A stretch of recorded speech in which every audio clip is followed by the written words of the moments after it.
Hello, everybody, and welcome back to another episode of the Brickstop Live. This is Jason, that's me, and we have Jim in the house as well. We are the hosts. Kind of forgot what I was saying for a second there. Oops, hang on one second. It was me. I threw up the Rob Van Dam and put you off. There we go. I just turned off my monitor so I couldn't even see anything. That was crazy. Well, hello. Good morning, everybody in the U.S. Good evening, everyone in the other places of the world, mostly Europe, England. You said you're chilling out in Wales right now, huh? I'm in Wales. Yeah, I'm always on my travels. Aren't I? I'm in the log cabin over in Harlock in the valley, and it's lovely. But the signal's not very good, so I've had to hotspot from my 5G. So hopefully we won't have any issues. So far, so good. So we'll see. Yeah, for sure. Well, that's pretty exciting stuff. It's funny because, here in America, we always look at Europe as like a vacation place, right? And we're like, we'd love to see Wales and Scotland and these different areas and stuff like that. And you live there, that's your home. And so like you can go vacation to these places too. Yeah, well, it's like a 3-hour drive from my home, but it's like this is our home away from home. We've been coming to here for ages. This particular plot in Lambeda was on like Most Haunted and stuff. Like it's there was a weird thing last night. I was building a castle on studio, and it got to like midnight. I was like, I should probably go to bed, and I just like heard some guys talking the other side of the wall, and I was like, wait, it's midnight. What? And I was like, yeah, time to go to bed, and I just went to bed. But it's kind of a weird place like that, but it's lovely. I don't know what it was. It was just like It wasn't like I don't want to derail the show into supernatural, but like it never bothers me. I neither do or don't believe it. I'm at peace with it. You know what I mean? The best way anyone ever mentioned it to me was if you're on Radio 1, you can't hear Radio 2, but that doesn't mean it's not happening on a different frequency. Right. Totally. You get the bleed when you transit between the two. I always quite like that analogy. So yeah. Hey man, you know what? When Halloween and fall come around, we'll do a Monster Studios video or something. We'll talk about ghosts. We'll get into it. Man, for sure. I'd love that. I love all that stuff. But yeah, so I'm in Wales. We're just spending some time with the fam. And then when the boy goes down and everyone's gone to bed, I'm getting a bit of time to do some mocking. People will probably notice I've been upping the frequency of my Instagram uploads at the moment. And that's just because I'm off for summer. And I promised myself that I'd maximize content while I can. A little bit like what Slugger does on YouTube when he's not teaching. So yeah, if anyone's wondering why my uploading over on Insta's gone up, that's why. Hopefully it's not annoying anyone. If it is, I'm really sorry. It's been great. So people who are following Jim on Instagram are getting a big treat because you've got a lot of backlog that you've been kind of stowing, and you've started finally posting and editing and getting some of that stuff out there. So it's been fun to see all of the uploads and some of the work that you've been working on. It's been a treat, in my opinion. I've been really enjoying it. Also, if you aren't following Retro Space Coats on Instagram, I did finally on the main channel page link your Instagram so we can get to that. There's 4 links there. I think it's my Instagram and Facebook, it's your Instagram, and then it's my PDF shop, so the instruction shop for some of my mods. Yeah, so those are available. I'm going to address the chat, and then I'm going to talk about the channel a little bit. Sure. And then we're going to get into Spyrius. A lot of comments stacking up. Amazing. Yeah. So we got R&B is in the house. Hey, how's it going? General Tron made it. We have one of our members, Chris Jones. He's here in the house as well. You get the little badge. What's up, We'll talk about that in a little bit. Got Crusader. Hello. We got Josh. And Glatmonks is here. What's happening, dude? Black Falcon, 30 episodes. Woo! Yeah, 30 episodes. Isn't that nuts? We already hit 30. So I think it might have been Chris a while back asked if I could make a playlist. And so I was trying to ideally, right, it'd be like season 1 could be a playlist. Man. But that's going to be a while. So I was thinking maybe at 30 I could put the playlist together. But I don't know. K2 is here as well. K2 Films. Well done, K2. Good job. Yeah. Good job. Yep. No detention today. Let's see. We got fun to always see where Jim is in the world here. Well, I'm normally in England. I hate planes, so I'll be in a white. I'll be in. Are you gonna pick up a white whale while you're in Wales? Well, do you know what it is, dude? There is actually. That's funny you should say that. Very quick segue. There's like a clearance place. It's like a big thrift shop, but she's got so much backlog to the point where they've got an aircraft hangar full of stuff as well. And like last year, I was speaking to her about Lego because she'd got some Lego, some just bulk unsorted, and I was like, "Whatever you've got, I'll make a lot of Lego." And she was kind of, "Oh, come back another time," and then I haven't been up for about 8 months. I went round yesterday. As soon as I got here, I went straight there, and she was like, "Oh, I'm sorry, some guy came and just took it." I was like, "Ah." You're like, that guy was supposed to be me. Yeah, I tried to set it up, I man. was waiting for like 2 years to go to that hangar and look at what they've got, but some other guy beat me to it. So, hey, you know what? I've had some great bargains. You take the rough with the smooth. Maybe that other guy deserved it more than me. Who knows? But yeah, so I missed my white whale, unfortunately. So just whales with no Lego. The only exclusive Lego I'm getting out here in the sticks is through Studio, I think. But yeah, so no white whales, unfortunately. But it's a lovely part of the world. If anyone, those who know will know. Beautiful part of the world. Yeah, I mean, it sounds like a cool place for sure. I've wanted to go there. Crusader says we're muted. I think we should be good. Let us know in the chat. Well, I guess we can't. We can't really tell us if you can hear us. If you can hear us, you can let us know. It could just be a delay on the audio, depending on where you're at or logging in. Check your YouTubes. Make sure that the YouTube itself isn't muted on your end. I'm just gonna get it on my phone and just double check. Earbuds are dying. Yeah.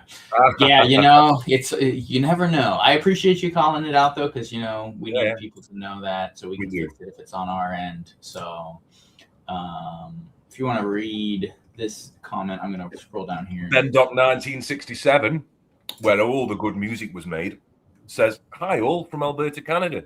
And hello, welcome. Great to see you. Thanks for coming.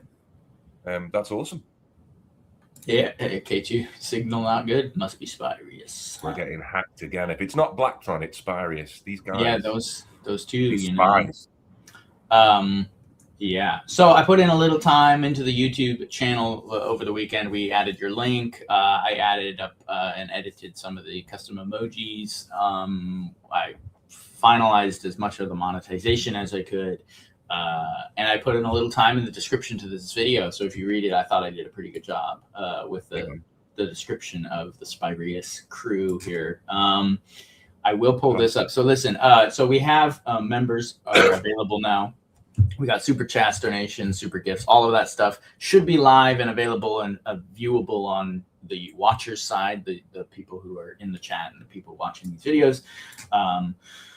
So I just want to let you guys know that, we're going to have to talk about it a little bit when we start these videos and stuff like that. We'll give you a reminder as well. But my goal is kind of to see if we can get 10 members by the end of the year. We have 2 already, so we're like getting there already. Chris Jones and Absolute Garbage. He's not in the chat right now, or you might be watching, but he is also a member. I just wanted to show you, this is what I added here. So these are the badges I hand drew. I mean, I did them on a digital program, but you get a badge, right? That's part of the fun thing you can get if you're part of a member here. And then they change, and they're all different badges I did for different months and years of membership here.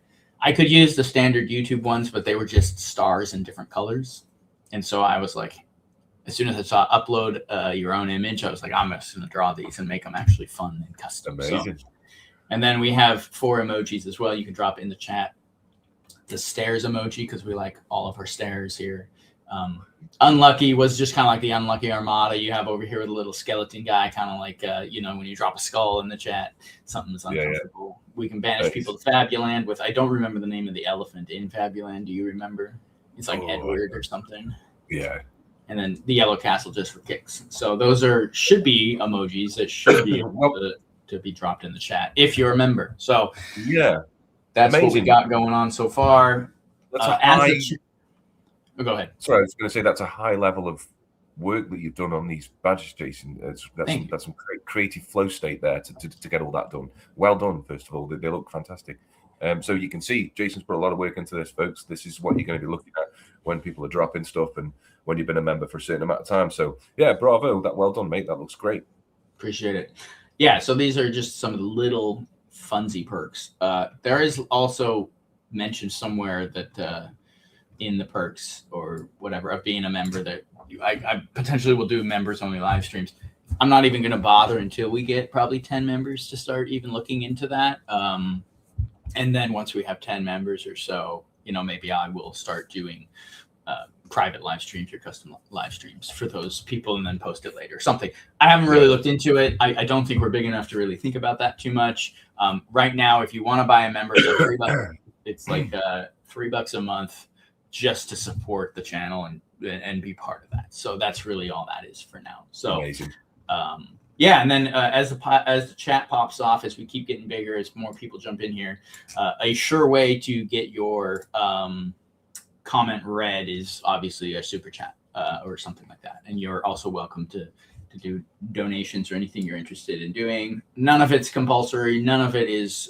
We're still going to do the show regardless. You don't have to pay to be here, obviously. But if you want to support the channel, those are some ways that we've finally been able to implement as we've been growing over the last year. So, amazing. All right, get all that housekeeping out of the way. I just wanted to bring that up, and I will keep mentioning it, at the beginnings of some of these lives, just to let people know what's going on, people who are new here and things like that. So, yeah, man. All right, Spyrius. Let's take a look here. Starting out, I did want to drop in the catalog image from like 1995. Oh, sick. So yeah, just take a look at that. You got the crazy purple background. I always loved like the colors they would put on in their catalog pages. Very vibrant. Really. Yeah. Cool that they've got Ice Planet carrying over on the side, just explaining stuff. Yeah, it says, beware the invaders from Ice Planet. They want their stolen satellites back, and the space police are lurking nearby. So, it helps add to the lore a little bit. They've recolored the Ice Planet satellites, maybe even tweaked them a little bit in the design, but they still have the tech. They've definitely, it's part of the lore that they've taken the tech from Ice Planet. Yes, they have. And then there was a cool T-shirt, which I have seen kicking around now and then. They had a Spyrius T-shirt over here you could buy. Amazing. I want that T-shirt. I've not seen it yet. So. These days, you could just screen print the image and get it on a white tee anyway, couldn't you? Yeah. Cool. So before we jump too far into it, let's pull General Tron up here because he's got some headcanon he wants to share, and K2 Films kind of shares similar vibes there. So why don't you go ahead and read that, and I'll read the response. Yes, of course. So General Tron says, in my headcanon, M-Tron leader made Spyrius as an assistant, and Spyrius got damaged in a military action against Blacktron 2 and became leader of the third faction. And you know what? I quite like that. I like this idea that, because I always thought M-Tron might have been behind some of the Ice Planet technology, and that's the lineage. So that's interesting. And actually, that's kind of going to relate to my mock later. So, yeah, I like that General Tron a lot. And then K2, bouncing off what General Tron said, has said that's similar to his headcanon. Some M-Tron and Blacktron 2 defected from their factions and formed their own group, which is very interesting. I agree. I always kind of had these guys down as like the equivalent, space equivalent to like the Russian spies. The thing about Lego lore is it normally echoes Earth lore in some vague way. And I always kind of imagine these guys as kind of like the Russian spies. I know that obviously the droid's called Major Kartovsky, so there's a little clue. Kartovsky is very Soviet. Yes, yeah, exactly. So it's basically like space Soviet base, basically. Yeah. I mean, you got a surveillance state at the time. We're coming off of all the stuff. So 95, we're ways removed from any of the Cold War stuff, or the Red Scare, but you still get that in lore and movies and stuff like that. Even at this time, you had the Soviet kind of threat and stuff like that. So I would say this is pretty well established as a bad guy faction, I think. Yeah. Definitely an antagonist. I think this is kind of they're taking the reins over from the Blacktrons. Again, they're spies. They've got stolen tech. There is magnets on the big droid. So that's the nod to M-Tron that General Tron's picked up on. So I'm quite happy to go with that. Yeah. Although I kind of just saw them as, they could definitely have someone defecting from M-Tron. I think I just presume they would complete rogue faction stealing stuff, basically. Yeah, someone who was that? K2 jumped in 1994. Yeah, so it 4 is the main wave. You're correct. 95 right. And 9 all the way up through 98, I believe. Which is the year after Ice Planet. Yeah, 96 is the double pack. 95 was a little one, and then I think there was a couple in 90 or 98 had a re-release of one of the sets as like a little poly bag. So we kind of and that's why you'll see in the mock I did a quick like hour mock kind of a thing for the end here. We'll throw that up at the end, and I included like a little Explorian with it, because like in some of the imagery they have them like engaging with the Explorians, but they didn't come out till a little later in the 90s. No. So but Spyrius was kind of kicking around for a while. So yeah, this is true. What was I gonna pull up over here? There's one more thing.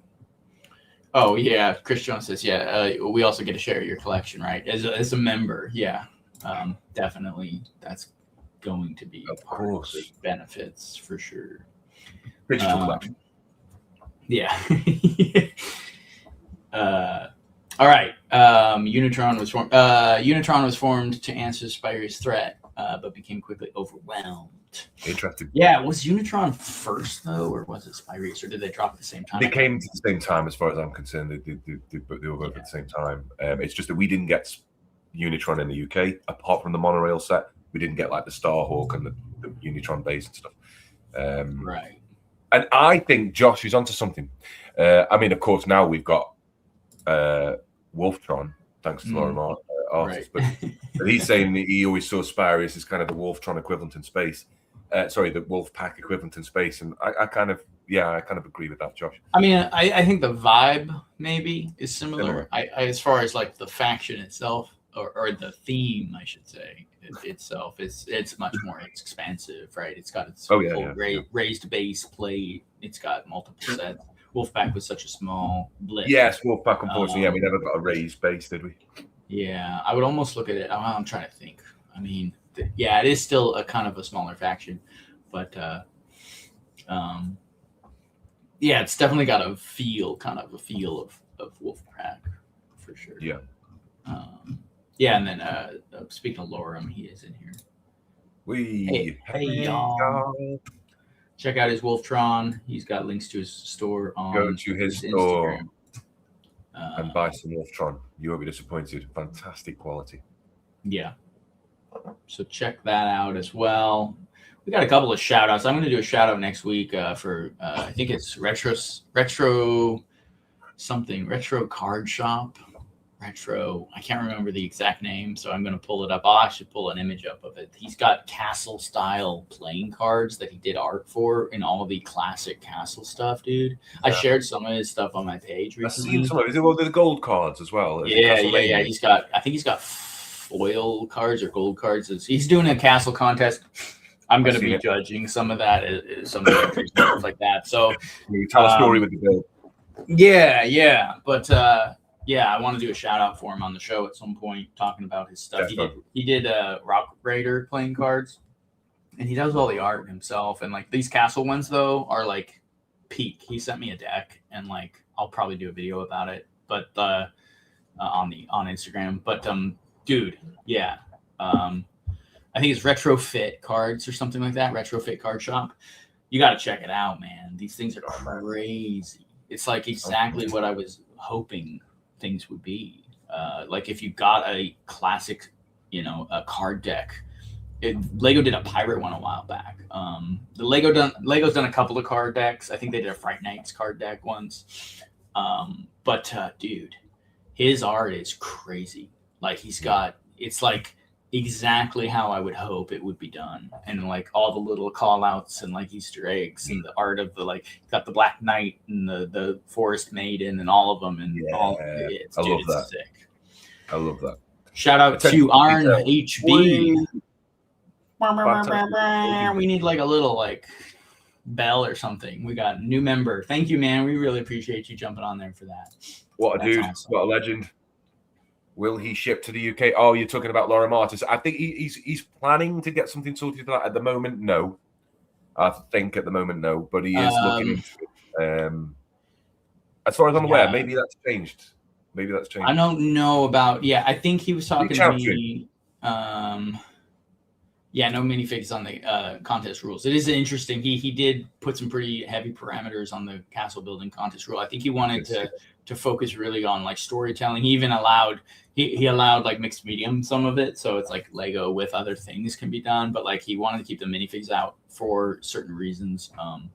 But yeah, I think it's just to push the designers to try and tell a story without just throwing minifigs and doing stuff. I like that. So. Well, like anyone who is creative, you'll know that whilst it may seem frustrating to begin with, a limitation actually breeds creativity. A limitation can be really, really good. Mm-hmm. And what brings to mind is Classic Castle's 75-piece contest from a year or so back. That limitation bred so much creativity. And, you know, to the point where I made about 5 builds for that competition, not just one. Yeah. So I like that. I like what he's doing there. I'm definitely going to enter that. And I think we've got till sort of towards the end of August for that, just while we're on the topic. Is that right? I believe so, yeah. I should know all of this because I'm kind of it's the 27th of August. in it. But I posted it on my story, so you can go check on Instagram. I posted it on the story, and I actually I'm a co-collaborator on the post that he posted on his page. So like you have all of the stuff you need to do for it. It's like the top post right now on my Instagram. So you guys can go and check that out. Yeah, no, we really appreciate it. I know it's like a small thing and it seems like, oh, we don't really need to do this. And that's, you know, obviously we're not pushing anyone to do this, but like as we get these 1, 2, 3, you know, members of this channel and see it grow slowly, we're in this weird space where it's like, I don't know. For me, it's really, really exciting to see people jump on and do this. It's so cool. Thanks, Arnie. You know, yeah. I just see a vision for something maybe really big with it. It's already an amazing community. Yeah. You know, I haven't been in it as long as Jason, and you know, I'm like, what, 5 years now, maximum back into Lego, AFOL. Yeah. And I've found the community to be such a nice community. Bear in mind, you know, compared to like music communities and stuff, it's a wonderful crew. So yeah, and having our own little community specifically related to what we talk about, it would be really cool within that. So yeah, it is nice. Yeah. So thanks, Lonnie, and like I say, don't feel any pressure to do that. But if you want to help out, that's a good way to do it. Yeah, for sure. Every little bit counts, you know. It's like, that's the thing. It's like, well, 1 or 2 members, you know, isn't going to do so much significance. But it's quality. You know, if you get 10 or 15 or 20 people in there, then, you know, okay, now we can actually maybe upgrade this stream a little bit. Well, I'd rather have 10 of you guys than 100 bots, put it that way. It's true. That's exactly. So, yeah. Every little bit helps and counts, and we really appreciate that. So it's Retro Brick Worlds on Instagram, has the cards. Yes, Retro Brick Worlds. I was just trying to remember the name of the actual website he linked, and I think it was Retro Fit Cards or Card Shop, Retro Fit Card Shop. I can't remember for sure, but I think I'll make a slide for him next week, and we'll do an official call out with some of his cards, because I think you guys need to see these for sure. And for sure. Chris, if you were talking about the cards, whether or not the cards ship to Europe, I am not sure. Some of these websites you can use, they just automatically do the exchange rate and just ship it. I know Lorem built his own website by scratch and did his own stuff, so he's running his own thing there, and that can be a little harder to do international global shipping, so it can be tricky for sure. He says he does have, Lorem says he has some connections on that side of the world, so I think he's working on getting some of his products over to Europe. That's exciting. And Chris says, welcome to the gang, Arn. All right. Been a heavy chat sesh, but that's good. That's good. I mean, that's what makes this special, and it's not just some mindless drone of a podcast talking about parts or whatever, like a random set or something like that. We actually want to engage with these people. I mean, it's fun to jump on here every week and like talk to the same people and have that group, and you know, it's fun to see more people join that. So beautiful, see it grow. Well, speaking of seeing it grow, Glatz just jumped onto the train as well. So, man, that's so cool. You know what I like almost the best about you guys becoming members is seeing the little badge right there next to your name. It makes me happy. So, thanks, guys. That's awesome, man. Well, you're fulfilling the prophecy. We're almost halfway to 10 already, and I didn't mean for this to be like a member drive. That's not what I'm doing here, but. Heck, I'm gonna have to start thinking about these members only live streams soon. I said it from day one, mate. If you build it, they will come. It's the golden rule. I like the idea of Unitron. Oh yeah. Let's get back into this because this is actually why we're here. So I like the idea of Unitron not originally a military, but conflicts with Spyrius forced them to fight. Yeah, or conflicts with Spyrius. Yeah. Yeah, agreed. A lot of people think that Unitron is a military faction, but I know that RR Slugger, if you're familiar with this guy, check his YouTube. He's got some hot takes on that there are absolutely no evidence that they were a military faction at all. And Lauren's just mentioning about this now. Me and Lauren just on the same wave, and that's quite compelling to watch that and see why he thinks that, and it makes you think again. So if you haven't seen that already, do so. However, one thing I will say, like with all of this Lego stuff. Yeah. It's your imagination, and if the way that you see it is going to drive the way that you mock it, and the way that your head law is going to drive the way that you do the mocks. And if you've got your own unique head law, you're going to have a unique mock, and that's more important, I think, than everybody kind of having been on the same page. It's kind of nice to see different people's takes. I think I saw most of that Lorem's, or not Lorem, RR Sluggers. Video about Unitron. I think a couple of things that I think point to Unitron being a military faction was in Lego's own magazines and catalogs. They literally describe them as a military faction. Yeah. Like they actually use military language to describe them, which is actually rare, especially at this time in Lego. To talk about them as like. We did the Unitron. You can actually, we had this discussion when we talked a little bit about Unitron several episodes ago, that Lego uses military language to describe the faction. And, I think that's kind of in my brain, that's the finality for me. Like, okay, if Lego's using this language, then I think that they are a military faction. But I can maybe with it was a Glatmarks or no Generaltron saying perhaps that they were never founded as a military faction, but were forced into military action or defensive actions against something. So that's kind of an interesting. Yeah. So this is kind of the bookend to our Unitron episode. This is like the sort of second part with fulfilling the Spyrius bit, I guess. Yeah, Chris is talking about the cards. So I will talk to the guy who made the cards and find out if he does ship to Europe, and I will definitely let you know in the next video. Yeah, for sure. So, and then Glatmox says he became a member purely to get Fabuland Elephant access, which is a very good reason. And, if you're not interested in anything else but the elephant emoji, that's worth becoming a member. It is worth it. It is. And we will cover Black Falcon. No, thank you so much. That's amazing. Welcome to the club. Dude, this is we are assembling the Wolf Squad. Yeah, we're building. Yeah. I have as the Riverman faction.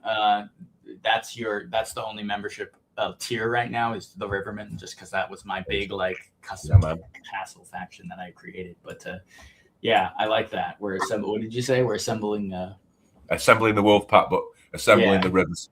Maybe in the future I can either change the name or we can create a tier 2 and call it the wolf pack, because I actually when we get to tier 2, I think leave it at Rivermen for now, because you struggle to get a faction that's much better than the Rivermen. So I mean, come on. Appreciate it. But we're not talking about Rivermen. We're talking about Spyrius. So I think all these builds are great. Let's jump in. Yeah. So that was a sneak peek. Of this page. I just love the old catalogs. I have stacks of these old catalogs. I went back. I destroyed most of them when I was a kid, just looking at them so much. But I went back and got stacks of them on eBay, and I got them all clean and shiny. And so now I have several of these magazines and catalogs at my house, and I'll still just flip through them and pretend like Lego isn't what it is today. So, but yeah, here's a sneak peek. We're gonna look at all these in depth here. And here's that controversial crater critters or whatever you call this. Yeah. That one's here. It's in the chat. It's in the house. It's not listed on Brickset as part of the Lego Spyrius faction, but neither is this Space Buddies one. What is this one called? The battle pack. The battle pack up here, which comes with. I'm not sure what it's called, but this was the only way to get a Unitron figure in the UK unless you bought the monorail. So this is the cheapest way to get. So they didn't have any of the subsets. It was just the big set and this set. In America, it was like the Dark Forest. We didn't get any of them either. This might be one of my favorite classic space battle packs. Obviously, I absolutely adore Ice Planet. So you've got Commander Cold, and it is Commander Bear as well underneath that visor. Commander Cold, whichever way you want to look at it. You get the really nice printed Spyrius. So both Spyrius heads are individually differently printed. There's the one chap who doesn't have the machine printing on the helmet. He's got and a nice headpiece. He kind of looks a little bit like the guy from Aqua Sharks with the emo fringe, but he's got a headband on. Obviously, Major Kartovsky's just a sick minifig. It's got like this clear helmet that we don't think we'd seen that before this. You get a Unitron with the machine printed helmet, which is amazing. And then, of course, you get the Unitron boss with the machine printed helmet. So I just think that's a great battle pack. We've had some good ones. There's a good one. We've got Space Police 1 and 2 in, but this one's specifically great. Well, and if any of the factions represented here, or if this battle pack belongs to anyone in particular, I think it would be Spyrius, because there's 3 of them in it. Like they're most prevalent here in this little battle pack. So the other 2 are just kind of tacked on. But it is worthy of note. I think if anyone's doing a complete theme look at any one of the factions represented in this pack, they should show this pack. If you're doing Ice Planet, Spyrius or Unitron, I think this should show up in your video or your monologue about that, because it's a set that comes with them. Like, it doesn't matter. Like, anyway, that's my opinion. No, totally agree. So let's see. Lego did actually lore him. That's a good point. Lego gave us conflicting lore, probably caused nerd arguments. Yeah, I mean, that's probably someone else said, Chris Jones said, oh no. Yeah, it's just he had another, I think he had another, was it another 25? Yeah, this is a good comment though. They do kind of look like short circuit.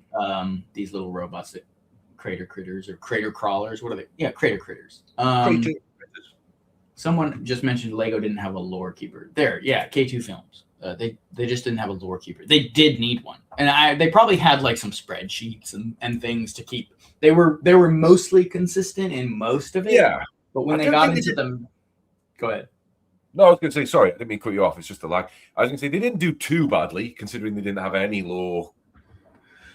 Well, and considering the amount and because up until, like we talked about last stream, up until 1999, it was all their stuff. Like everything they did was all their stuff. So we have like years and years of like faction development, design, production, waves of sets, a decent amount of lore, a ton of alt builds, a ton of ideas, books, and designs based in these worlds.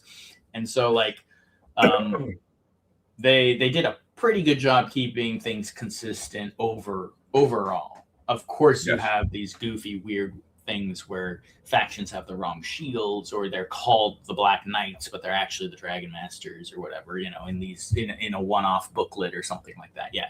And then of course you have the disparity in the names between Europe and America.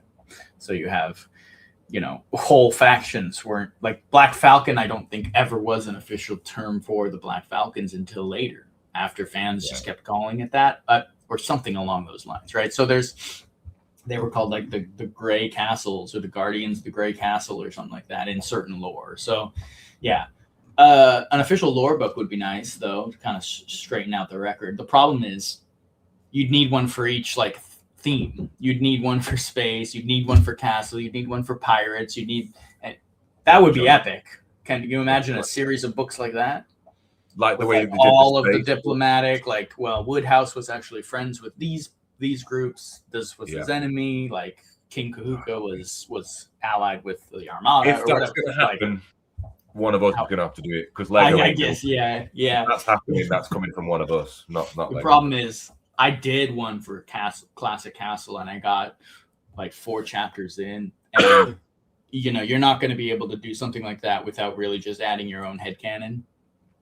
And that's the only way I'd want to do it anyway. It would be like my own kind of concept of what Castle was, drawing from most of the implications and drawing from most of the things that like Lego a already really did. well thought out, comprehensive, like taking everything from Lego and then a dash of taste, like a taste maker kind of. Yeah, no, I totally see that.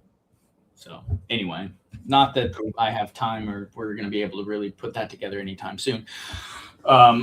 So yeah, I think we looked at this Crater set when we did Unitron as well, because I think the gray and blue one is supposed to be the Unitron one, and clearly, I mean, the one in the back, it's got all kinds of Spyrius parts all over it. It's got the claws, it's got the tiles, it's got the wheels, so it's got the alt builds. Kind of trash, but I mean, this is like a creator set almost, like, right? This is not. Yeah. You could just add this as like a the Spyrius one isn't actually that bad. No, it's not too bad. You could add him in the group and robot. RoboForce a little bit with like those big ears. Remind me of that RoboForce robot with the big wings for ears. It looks like a kind of a dog, like a basset hound sort of vibe. But the Spyrius one's trash. Sorry, not Spyrius. I don't like it. Unitron one's trash. Oh yeah, sorry, yeah, that's what I meant. I knew what you meant. Yeah, I don't like it very much. It's still a fun set, and it's not actually that expensive. I saw a few at the different conventions around here. Lots of nice hinge pieces. Great parts pack. Loads of nice hinge pieces and stuff. And I'll tell you what, the one good thing about that Unitron Critter is that it canonizes that phone slope as a Unitron, like a printed Unitron slope. So you can sync them into your Unitron command centers, and it's canon. It was on Critters, so that's cool. And it's also a cool piece. I don't know if it's super rare, but it's a little harder to get a hold of. It's a nice little printed piece. Police stations and stuff. Yeah. K2 is saying, I'm trying to do that and then turn it into a brick film series. We're talking about kind of compiling lore. Dude, if you get to do that, that'd be epic. I would love to watch that. That'd be so cool. Let's see. That's why we got Brad's archives and 1x1 bricks. Both are showing off their own lore. Brad's showing off Castle lore. Yeah. Brad's got some good stuff. Yeah. Brad and I go way back. I've actually been on some of his videos way back. We did a tier list with him, and I've done a couple of tier lists and some different, like, we did a big Win the New. Yeah, well, Andrew and I, jumped on a couple of times with him and talked about like the Lion Castle when it came out, because it was huge for Castle fans. So, I talked all this to say, not to completely derail again, but Brad and I we go back a bit, and he's more than willing to be a guest on the show. The problem is the time we air isn't quite. I think he's working. So he has jumped on and lurked and actually dropped comments on our show when he can, but I doubt he's lurking now. But if I do, members only live streams at a different time bracket, whether you're able to jump on or not, Jim, potentially I could do something especially if it's a one-off. I'll stay up for that kind of thing. Okay. Yeah. So we could get people like Brad or maybe RR. Tricks, no one's heard for a while where he ended up. So I'm not sure what he's up to right now. But I would hazard a guess, having been through the process, that he is busy doing the dad thing, and that's what he should be doing. And we look forward to his safe return.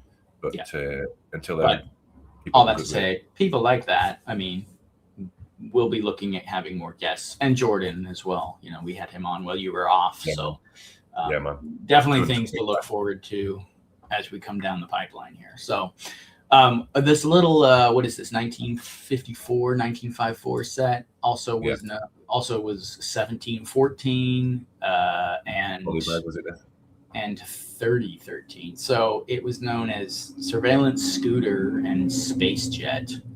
It was re-released as a polybag in 1998. Wow. It's kind of a wacky little one. I will say, I did let's see, did I add it? Or we'll have to look at it later. I had an alt build. So I didn't include the alt builds for every single set, but I included most of them because actually they're pretty nice. They did a good job with a lot of them. Good. And they did an alt build for this little tiny one at the top here. I added it, and we'll look at it later because of how impressed I was with the 12 pieces they used. So it was pretty cool. All right, so limitation breeding creativity, I think. Totally, exactly. Now here we go. What have we got here? Yeah. Well, this is an interesting one. We got a value pack here, which was a little later. This one dropped in 96. And then we have what is this? The Saucer Scout. Yeah. Which is fun. Yeah, it's great. Saucer Scouts, I was noticing, and I have this one as well. I liked that they wanted to keep it such a low profile that the guy's basically just laying down inside of it. I've had so many of my guys in my space builds are like that in the cockpit. Yeah. I would just imagine they've got like a screen on the canopy, like in kind of Minority Report style, where they just sort of controls are in the windscreen as well. Yeah. But sometimes you're going to do that. But it's a really cool build, actually. That it's good, shows up the parts quite well. And I think, if I'm not mistaken, it might have like that octagonal plate that's hollow, just kind of like a ring. It may have that, it may not. I can't remember. But it's a great set. And if I remember correctly from last time you covered this, did you have this value pack? Yeah, I had this when I was a kid. Like, I didn't have a whole lot because we didn't have a ton of money. We got the $25 like set for Christmas from our grandma every year, and then me and my brother would split purchases and stuff like that. And I can't remember if we split this one or we just bought it. I think we split it because he was going to take the space one and I was going to go for the castle one. Because at the time, I was. But I remember building this and playing with it. I played with it so much that the little hose they have here wouldn't really stick down the way it does, because the studs will eventually wear out a little bit. And so the hose would spring off the catapult. Because there's no clips, to design this better, you build it up a little bit and put a clip above the stud on that hose to hold it there. But like they just... it can be a bit like that, can't they, those hoses, after you've used them for a bit. Yeah, but it was fun. I remember really liking how this top ship, I don't know if it has a name. Spyrius. Yeah, I don't know what this one's called. There it is. Building toy. Yeah. But the ship itself, I don't think has a name. But I loved how it opened and closed. And it was more, I get like he's just sitting on top of some wings, so there's no like cockpit or anything. It's kind of more of a little fighter or something like that for a surface level kind of scout ship. But I really liked the design of it. I was kind of impressed with how the wings would open and close and the engine kind of sat with the three cones coming off of the three studs on the engine. Like, I don't know. Yeah, I really did like it quite a bit. It's unique. Sorry. Yeah.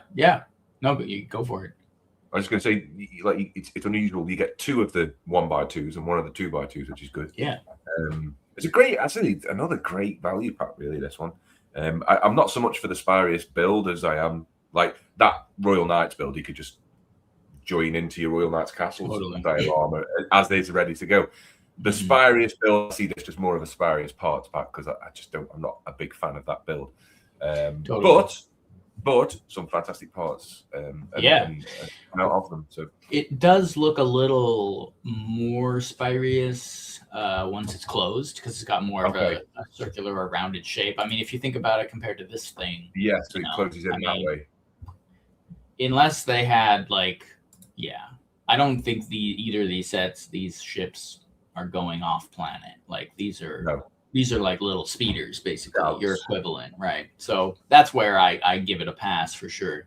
But yeah, I mean, it's a little chunky. They got like a bunch of slopes just kind of built up along the side here and stuff. I wanted to also include the dragon here, the bird dragon. Yeah, the alt builds sort of combined both. Yeah, the other ones, there was a couple of okay alt builds. It gets weird when you're combining the castle and space factions to do an alt build. Yes. I'll tell you what's great about that is the background art, because you got the grid sky from space and the castles on the. It's great. I mean, that alone, if you could edit the bird out and keep that castle space background. You can do that. You can do it's got to be something someone wants, right? That's pretty cool. That's an awesome, like, that would be a cool, like, YouTube banner or something. Like, but yeah, I was like, I just thought, if you didn't have a Lego dragon, here's a way to build one. So there you go, guys. Let's see. I did want to pull up. Oh, just a shout out.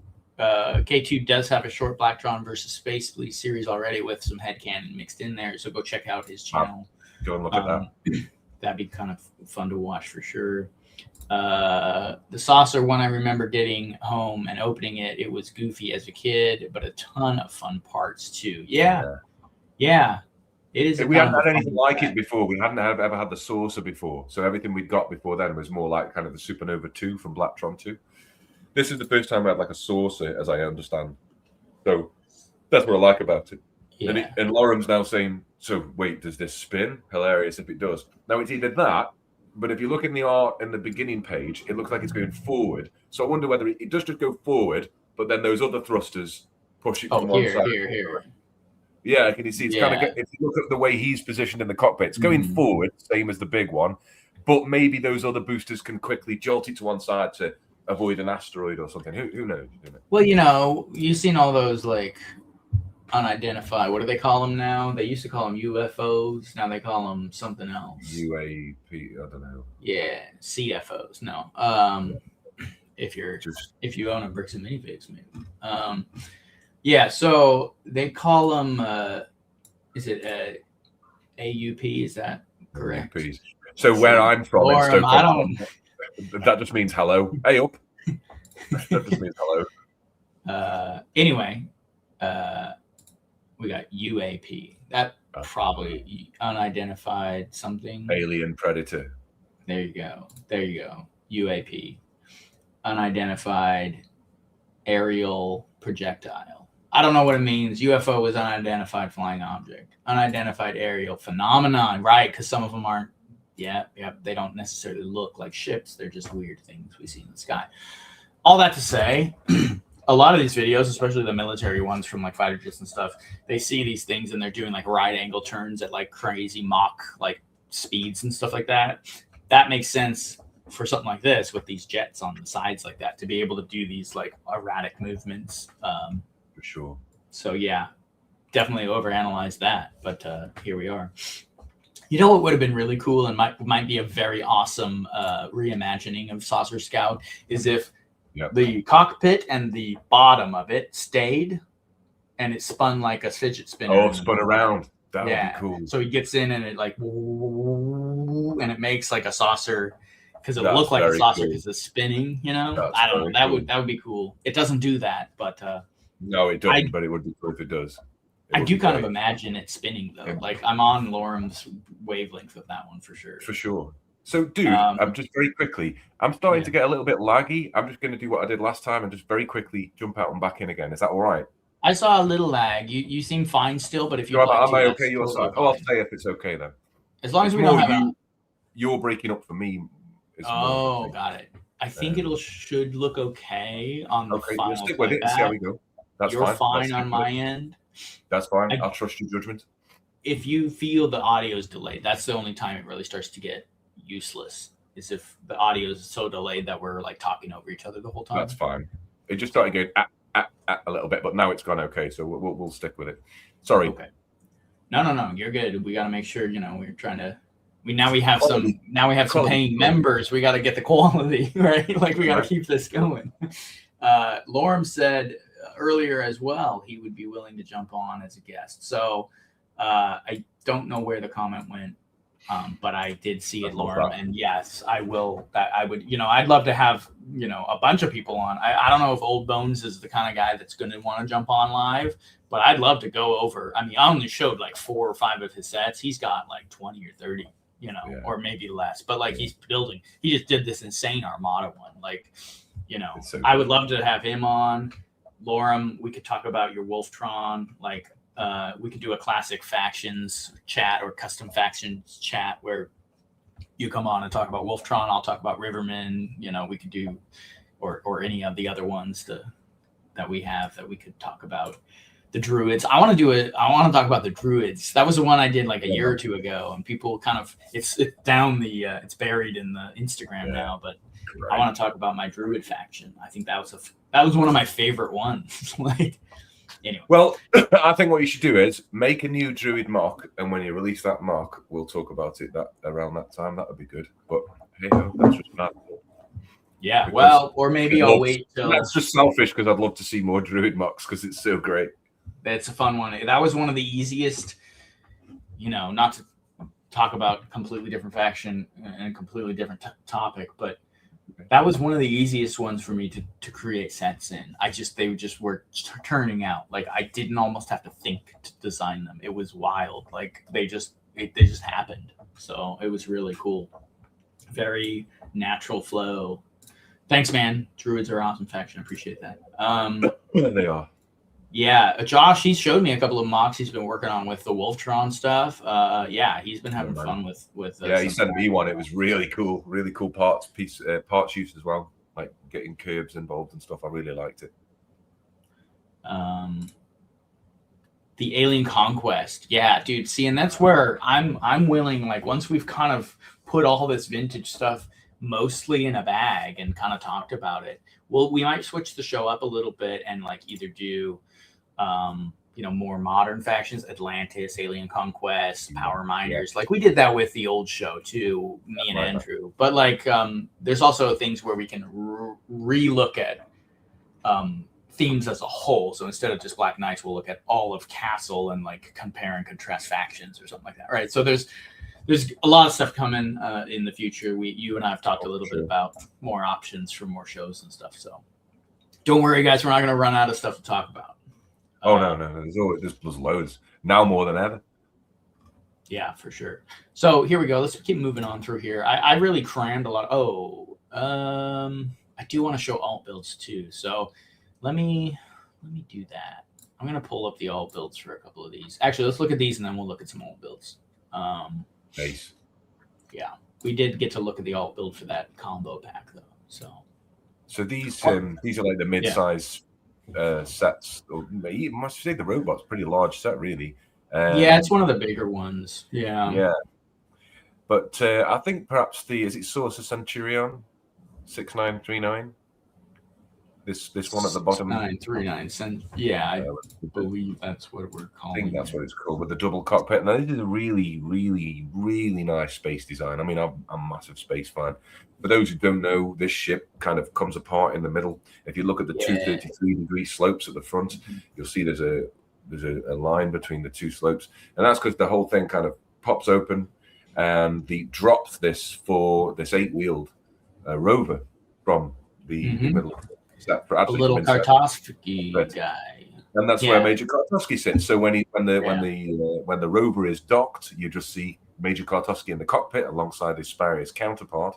But when it opens and drops that out, so it's very quick. You can just sort of swoop by, drop, and then a little bit like what they did with the new Blacktron drop ship. Similar, definitely. I mean, what they've done with a few different spaceships, kind of, at least the concept of dropping out a little. I mean, what was it? I think a UFO did a drop, like a little vehicle drop thing as well, I think. So that's right. So there's a few cool things about that set. I mean, the crane arm that launches out, as to my knowledge, I've never seen that on a space set previously. Until then, it was the extend.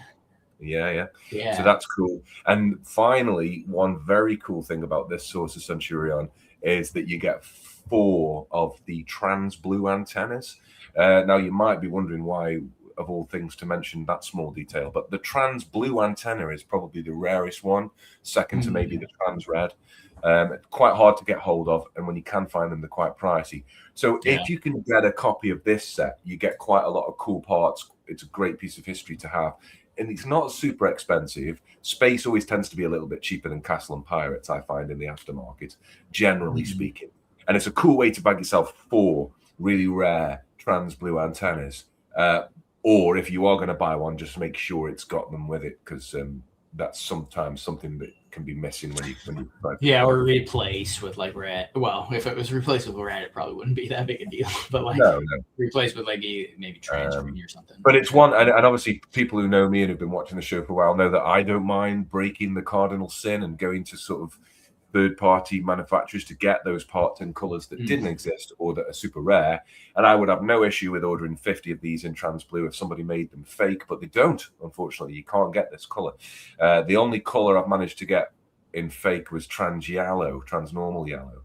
I managed to get them. They never came out in that part, and they look pretty convincing. Yeah, trans yellow. You sent me some. I have a bag from you. Yeah. You sent me a handful of fake trans yellow. It's so close to the originals. They're just cool to have for like Blacktron. If you didn't tell me, if you hadn't told me they weren't real, I wouldn't have checked. Like they look, that they feel like. They've actually, controversially, the clutch power is actually better on them than it is on. Well, see, that's the thing though, because that was an issue with Mega Bloks. Is like some of their clutch was so good, it made it kind of hard to do anything with, right? So like Lego found a really good balance. Whereas like some of the knockoffs do have a little too tied up a clutch. You know, there is a balance, you know. But I think recently Lego's clutch power has gone down a little bit, which is good and bad. I think it is the softer plastic, but there's benefits to both. But when you're talking about like the hoses or antenna pieces that kind of freestand, harder clutch power is definitely better. Like look at these things; they're on little like prong clips that just poke off the back of the ship. They get knocked off all the time. So having some good clutch on there is always a good thing. That's right. Yeah. So I do like that set. There's a lot, I mean, I like all these sets we can see, but that's my favorite one on screen at the moment. I think. Yeah. No, those are great reasons. I'm glad you pointed all that stuff out. Those are all the same reasons. It's a phenomenal ship. I think the two, and I think K2 is agreeing with me in the comments here. I believe is the robot up top and this saucer are the best two, I think, sets. The Recon the Recon robot and the Saucer Centurion are, in my opinion, the two best Spyrius sets. The big robot is called Robo Guardian, and it looks a little bit more like a RoboForce set almost than a Spyrius set. Like foreshadowing. I remember the first time I saw it. I remember the first time I saw this, and the stacked wheels here just blew my mind. And I tried to recreate that with normal city wheels because I didn't have these plastic ones, and I got somewhere with it. I just thought it was super cool, and I think mine I attempted to have them touching so that when it drove, they would turn opposite directions. And look really cool when you're rolling it around. I don't know that these actually do that. I think I can't remember. It's a weird one, this, because it does split decision. It's cool because there's loads of cool things about this big robot. What I will say is you'll notice the deviation from the Kolsky trans red for the canopy for some strange reason. Dude, I was just going to point. Yeah. I'm moan about that because actually trans red is much rarer in that piece than trans blue is.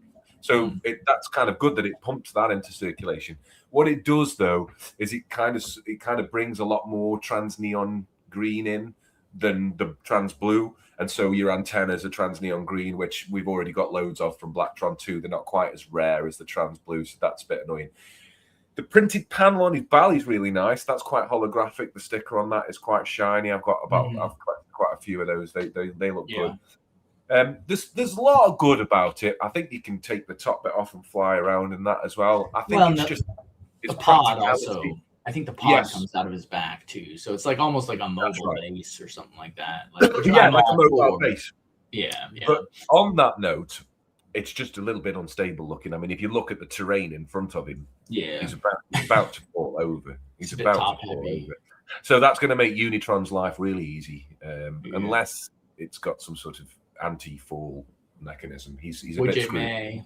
It may have something like that. You know, this is Lego, so we can kind of make up whatever we want. But I agree with you. It looks top heavy. It's a bit chunky. I mean, obviously, if you're collecting the theme, it's one to have. These are Titans, right? So, like, you know, you see them in the. You kind of see them here. I didn't want to show too much, but you can see him in the background just ripping stuff apart. Yeah. These robots are demolition robots at their core. That's really what they're about. So I absolutely love the profile and look and design of the recon robot. Yeah. I think it just looks perfect. I could see 20 of these coming up over the hill, and you're just like trying to mow them down with Starhawks. You know, I mean, as they're coming for you, grabbing you on the way past. Monorails, grabbing dudes and stuff, and like ripping stuff apart. I don't know, man. Bit War of the Worlds kind of. Yeah. I love this. Very cool. Let's see. Here, let's welcome. Is it Dane? Dane Cargis 3605 says happy Monday, and happy Monday to you, Dane. Very happy to see you, mate. Welcome. And he says, what do you guys consider the end of classic space? I have. What do you think? That's in the comments. I think someone dropped insectoids. General was saying, General Trump was saying, Alien Conquest was the end for me. I would say that pushes too far past what I consider classic. But I was gonna say UFO. Then I remembered insectoids from someone in the comments who dropped that, because that's a good point. It was insectoids, as far as I'm concerned, because I mean, there was like kind of a thing, isn't there, with classic space, where it's slopey and it's edgy, and as soon as it starts getting too curved, it's something else. Now, that's a hot take and could just be nonsense. Currently, city space feels like pre-classic space. Says General. There is some nods to the pre-classic space, but again, there's too much curvature in the parts for it to be classic for me. Here, it's K2. Says, I would consider insectoids the end of classic space. This is the last one before Star Wars, and I agree with Lorem that Life on Mars is the end of classic space. That's my take. You may not agree with that one, because that one. I don't agree with that. No, I think Life on Mars is just next business again. Insectoids, firm line. But what do I know? And also, opinions are like whatever. We've all got one, you know what I mean? So it's cool. Yeah, I mean, Space Police 3 reimagined space with new aliens. Yes, but I mean, it had nothing to do. But it was never. I mean, it has nothing to do with the original two Space Police factions. Like, it really has nothing to do with them at all. By then, they're doing like space pimps and space. Yeah. It's not like Blacktron that they're capturing or anything, you know what I mean? And the reason I kind of agree with the Life on Mars one is because I'm the one that would push Classic Castle all the way to Knights Kingdom 1. And they came out around the same time. And so it's like, in my brain, I can accept that. But I would say a lot of people call the end of Classic Castle maybe with Royal Knights or Frank Knights and not Knights Kingdom 1. And then I would say, I think Insectoids is probably overall the best answer. I'm going to make a concession for Life on Mars. Don't get me wrong. I'm not throwing shade at Life on Mars. I think Life on Mars is amazing. No. Yeah, no, but you're answering the question probably a little more accurately, whereas like I have this kind of wishy-washy nostalgia that I like to throw over stuff. Of course. And we're all susceptible to that nostalgia. Everybody's member berry window, their Overton window is always shifting for people. So I don't think there is a right and wrong. If it makes you happy, it's all good. But but my opinion is Insectoids and Fright Nights. But again, it's nice to have that debate actually, and I always find it interesting when people put a different opinion forward and then justify it, because I find myself thinking, God, it kind of does make sense. Well, that's the whole point of the discussion, and that's why we do these shows. And like, I think that applies way further. Not to get deep with this, but that applies way further outside of Lego. Like, if you're able to sit down with someone who has a different opinion than you are and like find some common ground in what they say, or actually change your mind based on the whatever it is, not just cognitive dissonance. Yeah, dude, man, this is what we're stopping. We are losing the ability to do that as a society, and that's worrying. We need to be able to sit down. It's okay to think differently. Totally. Nobody wants an echo chamber. Just don't come on here and tell me I need to like Galador, and then we'll be fine. Yeah, man. For sure. But that's a good point. I like that. I'm glad you brought that up. K2 says he's got he's put together a universe timeline of space, an in-universe timeline of space. I'll put it in the comments after the stream. Amazing. Yeah, do that. That helps. Not only does it help the algorithm, help boost the video if we got big comments going on in the chat. I think General Tron does that sometimes, I believe. He'll drop a big, long comment, and I usually am able to read through it all, whether or not I address everything in it or even I have a look at them as well. But I always have a read. I'm always interested to see what you guys say about the file. So feel free, and other people will want to read that too, who are watching or watch this back. So definitely. Yeah, there you go. General Tron, I've always got an open mind to logical debates. Absolutely. Exactly. Well, we're all friends here. It's cool. If we can't spitball this stuff out between us, then what can we do? Well, see, and here's the thing. It's just not to cut you off at all. Dane, I know people who feel this way. I don't know if anyone ever watches Dave Kudis, OG old school space guy on YouTube. He is.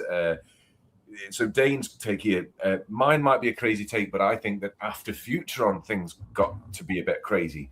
And actually, I understand where you're coming from there, Dane. I mean, I see classic space as everything pre-Futuron, and then Futuron starts kind of this series of classic space. Yeah, actually, yeah. I mean, if we're like Yellow Castle into Crusaders, etc. Yeah, that's actually a more fair point than anything we actually said, because like if you look at classic space, that's actually true. Like then it becomes faction-based space. Yes, I mean there were factions with Futron and all that, but like in Space Police and things, I think were kind of mixed in. Well, there, Futron, Blacktron and Space. I think Blacktron came after Futron very soon after, or they were released at the same time, maybe, but I think they might have been delayed. And then Space Police 1 came a little bit after the first wave of Blacktron to answer for them. And then there was a period of time when Futuron, Blacktron 1, and Space Police 1 were all marketed at the same time. And it was like you've got your civilian scientists, your spies, and your police to contain the spies. And Space Police 1 were kind of, I think they've read some Lego lore that they were an offshoot of Futuron, like a police faction of the Futuron guys or whatever. But again, you can kind of read into this what you will. I think ultimately, like these terms, vintage Lego or classic Lego, kind of are ambiguous, but they kind of encompass kind of like what we just did, whatever you want it to mean. But like if you're looking at like what maybe the core community of Lego or like some of the old school guys would look at, classic space would probably end with Futron. Honestly, that's it. And then everything after that is maybe you could consider vintage space, or something like that. Because I think classic space is a term used in the Lego community to reference everything up to before Futron, like the Galaxy Explorer age and stuff, and Grontron, which is the grey and green cockpit. Now, I kind of agree. The only slight change I'd make, and then we'll move on, is I think Futron is the start of this. Futron is the first faction that started in the new space. Classic space ended just before so Futron marks the start of something new, in my opinion. I agree with that. Yeah. It really comes. Yeah. I think though, like with Knights Kingdom 1 and Life on Mars, that marks an end of an era. It really does, because that is when Star Wars takes over space. That's when Lego Castle dies for 3 years and comes back as this goofy, unrecognizable jelly bean Finanza, like Bonanza, whatever I was going to say. I don't think Finanza is a word, but I like it being one. I like that word, but it's so weird.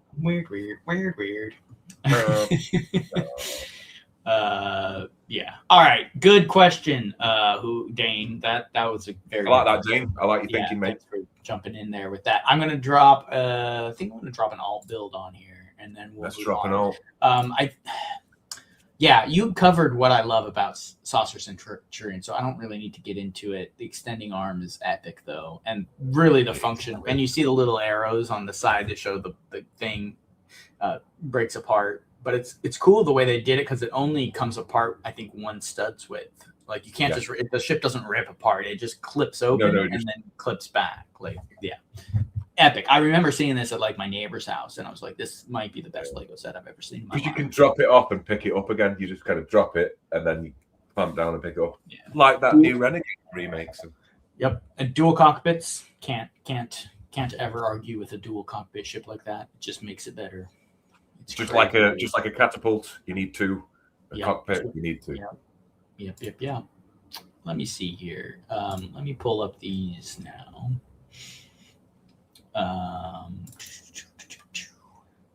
Here we go. Oh. If I can find them, where did it go? Oh, here it is. Okay. So let's pull these guys up. Now, this is the alt build for, I believe it is Robo Recon and Surveillance Scooter. Yeah. Look at this, dude. Surveillance one. Amazing. That walker. He made a walker out of that tiny this little goofy thing. Dude. That little tiny setup at the top right corner. Look at this. Look at these alt builds. Cool. Where did the other 33 slope come from? Oh, it's a different slope. Okay. I mean, the little glider is kind of dumb. Honestly, it's just I was impressed with the walker they made. I thought that was pretty. I mean, you're working with like 16 parts or something. Yeah. How many parts is in this? That's a good solution. 22 pieces, including the minifig. Like, yeah, these maybe not the very, very tower-like rocket, but 6889's alt builds are better than Recon Robot for me. The rover and the main ship on the top left, I just think they're so great. They could have been like actual bits, and they actually kind of they give you an idea of how to build for Spyrius if you're not going the saucer direction. If you want to do something more akin to like, you know, a Blacktron ship or a different ship, it shows you another way to approach it. You've got these like inverted 75 slopes with grills at the end, all these cool shapes that it makes with all these, you know, all these different finger hinge joints to make things, you know, I think it's done a really good job at the alt builds on this. Josh likes those. And I look, yeah, you're right, Josh. They're just such a classic part, such a lovely part. And they really make things, they make you able to add that edge to things and to get those cool shapes and those cool silhouettes. So yeah, I really like these alt builds. These are, for me, in all of Space, two of the stronger alt builds that I've seen so far that we've looked at.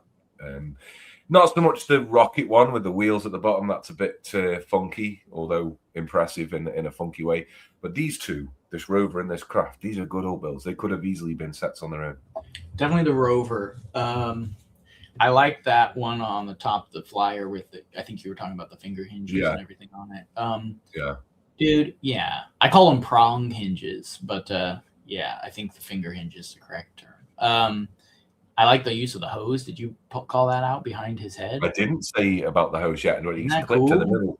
Got some like, kind of like some alien vibes there from. Like, yes, alien. Very cool. The way that it's behind him goes with his torso design as well. Yeah. Yeah, I like it. The rover could have been a real set for sure. Out of everything we're looking at here, that's the one for me too. I just love how it's crawling along. It's like a centipede. He controls it with the hose to hold him in and on an antenna. And I love that. And I like also it's kind of classic down with the grill at the front and the two pip eyes. Mm-hmm. It's got a little bit of insectoid vibes for sure. Well, and like these sets even have a little bit of the UFO vibes, right? Like, I mean, they got saucer style ships because you get these later on when UFO hits the shelves. But you almost kind of feel like they're not UFOs, but they could be what we would consider UFOs. Like, you know, it's a Soviet spy faction that's scooting around the sky in saucer ships. So, but this, except for it's not obviously on Earth, so different planets. Yeah. K2's got to get out of here. Thanks for all the comments. Thanks for dropping the lore. We appreciate you being here, man. If you've already left, sorry, but yeah, definitely. Thanks for joining, man. Spyrius likes pizza, by the way. Pizza to go has a place in space. There was a shot of Spyrius and pizza, I think. Was there? That actually rings a bell on one of these old magazines. Interesting. Yeah. And then let me pull up. Let's do this. Let's. This is the alt build for the the big robot. Yeah, these are insane. Look at this thing. These- Look at the stack up of those wedge plates on that ship on the bottom left. That's amazing. These might all be better than the original build. I think, yeah, maybe. yeah. I think they are all better. At the very least, upper left, lower right, I think are incredible. I like the lower left as well. I quite like lower that left ship. is pretty cool. It almost looks right, and that little crane build's cool. Yeah. But yeah, lower right, serious stuff. It's weird because this ship brought a lot of grey into the Spyrius palette that the other ships haven't got. So, I mean, especially that ship on the bottom left that I just talked about. You look at that; it's kind of got a prototype space look about it. Kind of looks like it's moving on. That's what I was going to say. The one with the ladder holding the gun kind of in the back. It looks a lot like some of the maybe the almost the M-Tron like prototype stuff. Yeah. It's definitely got that feel to it for sure. Yeah. Oh, totally. It was a commercial, the Space Pizza one. Yeah. That makes sense. Now I remember. Space Pizza. Glatmox loves the long rover. Love that long rover. Insane. Yeah, dude. Like both of them, like, I really like the use of these wheels on both this little rover and this little rover. Great. I might have to put them in my Spyrius. Well, and the Skeletron guys that we talked about a month or two ago, this concept of the wheels all in a row and stuff made my centipede droid. That was inspired by this. I mean, obviously a lot of the faction was inspired by this, but yeah, for sure. Yeah. So go check Skeletron on Jason's page if you've not already, or our old video on custom factions, and it's all on there for you. Got a lot. So if this leaves you wanting more at the end, there's another one you can hit up if you've not seen it already. The ground ones are insane, says Josh. Agreed, Josh. This is how dare you two. I think he's when we said the alt builds were better than the set. All these Josh. Bottom right is the favorite one for Lorem's. Yeah, I mean that one I really just love. I just love that one. I think it's so cool. I don't mind the ship up top either, though. The open cockpit is a little less cool, but I mean even that one's got a cool like multi-wheel rover, you know. Yeah. The one you liked kind of on the bottom left looks kind of like an underwater one though. Like it's got a weirdness. Think about M-Tron underwater, or not M-Tron, Spyrius underwater. You could do a whole, lobster faction or something. I'm trying to think like the sharks, the aqua sharks, the aqua spies. Like you get like lobsters and crabs. Yeah, aqua spies. Aquarius. That could be a faction someone could work on. For sure. All right, so we're coming around the bend a little bit here. We got a couple of more things. Let's take a look at. Let me pull this one out of the way. We're just gonna pull that out, and then we're gonna take a look at the alt builds for the Saucer Centurion. One of my favorite alt builds, kind of all time, not because it's necessarily the best alt build of all time, but because should add to stage here. Come on, there we go. Oh, cool. Because of this little guy with the ears. I just like that thing. I don't necessarily think it's very good, but it's it's a cool part use. It's got the most character of like anything. Yes, no, I agree. Look at that guy. I like the fact that Lego have finally done like a dual trans cockpit on this top one. That's nice because that kind of goes through people's minds a lot. What if I had the top and the bottom with both the trans cockpit? You get this big space that I like the way they've done that. And then they've obviously just ran a plate out into the middle of the space so you can sit a guy in. I quite like that vibe. I'm yet to do that in a mock, actually, which is surprising. So that's cool. I also like the bottom left, this weird angle with the crane in the middle. How that would fly, I'm not sure. It's almost like a little base or something. But that's it's cool. more like that looks like more like a platform, like a orbital platform. That exactly like an orbital platform, like an orbital base. Yeah, and then the others are a little bit funky, but interesting. And there's something like a lot of these alt builds. One of them might not hit all the spots, but there's something in each one that you can kind of magpie and take inspiration from, and that's why they did them, isn't it? I guess. Yeah, I do like your call out of dual cockpit up at the top. That's actually kind of phenomenal. Nice to I see. like the crane too, the little bomb squad Yeah. crane vehicle here. It's just like he's like He's reaching all for the way at something the back. way. Yeah. Bringing in the heavy artillery. Dane's got to run. Thanks for joining in. Thanks for the good questions. We really appreciate you being here, man. Lobster ships. We were talking about that a little bit ago. Let's see. Yeah, armed industrial fighter, says General Tron. I think that might have been one of the other alt builds. But yeah, I like that. It definitely sounds up this alley for these things. Lorm's good. It calls it space gremlin. This little totally, dude. And then Josh wants to point out that the robot reminds him of the 70s space, which exactly I think is what I'm kind of. Yeah, I've seen like novels like from the 70s, sci-fi novels with little creatures or robots that look just Isaac like that. Asimov stuff and all that. Yeah, definitely. Totally, dude. It is that vibe. Yeah, good shout, Josh. Black Falcon has a good point. It's amazing what can be built with the parts of the Saucer Centurion. Built the robot ones. Yeah. Nice one. How many parts does it come with? 222. 222. But some of them are really big parts. It's like that. Like again with these system era, the piece counts aren't massive, but the pieces are amazing. They are great. Yeah, so cool. Yeah, well, so we're gonna take a look at. Cool. Is it the base next? The base, and then we'll look at a couple of quick mocks we whipped up for this, and then we're gonna call it man. Here. Yeah, I've got. I'm making tea for the fam tonight, so I can't be on too long. But I could definitely talk about those things for sure. Yeah. So let's do that. Here it is. This is the lunar launch site, is what they call this set. Very cool. Real quick. This is a good call out. Black Falcon, come back. Reminds me of Reinhardt's robot from Disney's The Black Hole. If you haven't watched The Black Hole, you gotta take a look. I'll check it out. I've not seen that epic. Dude, it's an epic dark Disney movie. Pretty scary actually. It's kind of wild. But take a look at it. It was on Disney Plus. I don't know if they removed it, but everything Disney do these days scares me. But no, I'll check it out. Did this? I don't know where to start with this. Do you want to start with this base, Jason, or me? I mean, I had it.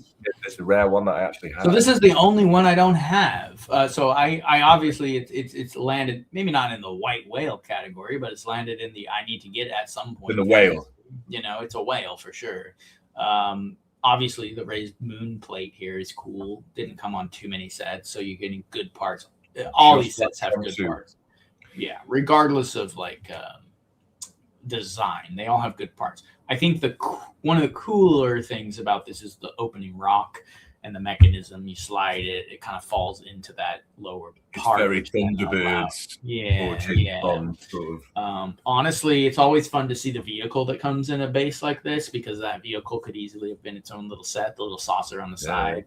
The saucer and the buggy. Yeah, I mean, that could have been a polybag for sure. So it's always fun to see. Not many minifigs for the big set. You're only getting, looks like 3. That buggy. That buggy is a good blueprint if you just want to put a little buggy in any of your classic space builds or system era space builds. Totally. That blueprint for a buggy is a great start. Especially the dish on the front. I think that really adds a ton. A lot of these don't have necessarily something like that, and I think it really adds. They actually added that to both of the vehicles. I think it works well. So I think a lot of people, or at least I don't think this gets a great rap from a lot of people. No. I know Andrew didn't like it when we talked about it. No. I liked that they added burps to space. You don't see that very often. I think maybe did Unitron have some? Yeah, they did. Yeah, they have burps in there. So they look really cool. The only thing that I kind of would like to see what the burps look like in light grey to match the crater color on the base plate a bit more. That's a minor tweak, though. Yeah. Very easily. You've got some Western parts. But all in all, I mean, I had the Alpha Centauri base as a child, which was this base plate plus another 32 by 32 landing pad. And I loved that base. And so my first thought when I got this was, oh, it's only half a base. But really, when you think about it, that other half was mostly just a landing pad and a ship. And what they did with the raised half was quite interesting on this. I think with this base, they definitely made more of the raised base plate than they did with the Blacktron 2 one. You've got this cool mechanism with the burps that come apart and then fling up your satellite. So it's totally playable. And I also love the fact that they extended the work platform underneath that quarter dome, which is quite good. Yeah, for sure. I mean, there's definitely stuff to like about it. I always thought it was incredibly cool as a kid. I think it was the mysterious sort of like hidden technology that kind of drew me in there. I just thought I was always curious how this thing opened up and how they got this rocket, and so it had like some good storytelling elements. Overall, profile wise and things like that, sure, there's not a whole lot going for it necessarily. I mean, there's more pleasing bases. The snow one, Ice Planet main base looks nicer with the same kind of parts usage a little bit with the big dome and everything. I mean, but if you look at later on, which will be a fun talk, I'm excited to talk about Explorians, but like their main base is 2 of those domes. Yeah. That's all it is. So, I mean, it does have a cool function where I think you can push something and those open and the little cart comes out, right? So the center of it, it's a very cool base and there's some really cool play features on it. But like overall, what makes the main base is just 2 of these big domes, right? So, I can't criticize this one too much. At least this one has terrain built in. It's got secret things. It's got play functions. It's got a lot. I mean, you talk about man. Space base so far. We've not had burps in a space base so far, and I don't think, if I'm not mistaken, we've seen this holographic sticker decal on one of the big trans windows. We've had Blacktron printing and stuff, and we've had Mtron printing onto a small lens, but we've not had this kind of holographic sticker. The downside to this, of course, is that when you pick them up secondhand, they can be a bit roughed up around the edges. But again, Brick Sticker Shop, if you need a nice replacement, I bought the Unitron holographic sticker pack from them. I know we're always shouting them out, but credit where credit's due. If you need a nice looking one, they're pretty much identical. So if anyone out there is thinking, I've got this, but my sticker's a bit tatty, have a look on Brick Sticker Shop. You might find yourself a nice replacement. Yeah. Brick Sticker Shop is a great place to do that for sure. Spacer Nate says, I'm going to filter out any negative comments about the lunar launch. It is so cool. It's awesome. Well done. I agree. Keep it positive, mate. It's a great set. It's great. I mean, I only remember some of the sort of disappointment feelings I had as a child, but in retrospect now, this is fantastic. Like, amazing. Yeah. And the source, K2 says, a little variant over there. Yeah, we both pointed that out. I went a little back further in the comments. So, I guess obviously like we don't have anything like this today. We have a city space thing, and there's a couple of bases and things like that mixed in. But my stance on bases and locations versus vehicles. I mean, most Lego space themes are a collection of vehicles with 1 or 2 little bases or something like that. Like nothing